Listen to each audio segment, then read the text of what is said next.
శ్మశానంలో తిరిగే ఆ అమంగళకారి నీకు భర్త ఏంటి? రాజభోగాలు వదిలి ఒంటినిండా బూడిద పూసుకునే ఆ భిక్షువుని కోరుకుంటావా?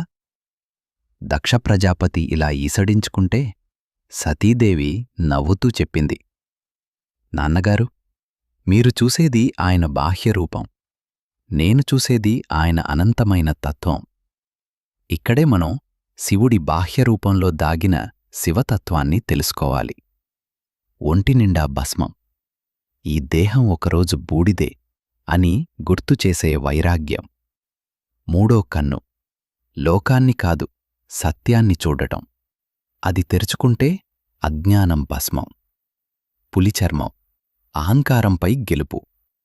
మెడలో పాము, భయంపై గెలుపు. త్రిశూలం, సత్వ రజ తమోగుణాలపై నీ నియంత్రణ. చంద్రుడు, పరిస్థితులు మారినా మనసు నిశ్చలంగా ఉండే పరిణతి. అందుకే చెప్తున్నాను, పూజకన్నా గొప్పది ఆచరణ. శివుణ్ణి అర్థం చేసుకుని అనుసరించిన రోజే నిజమైన శివార్చన.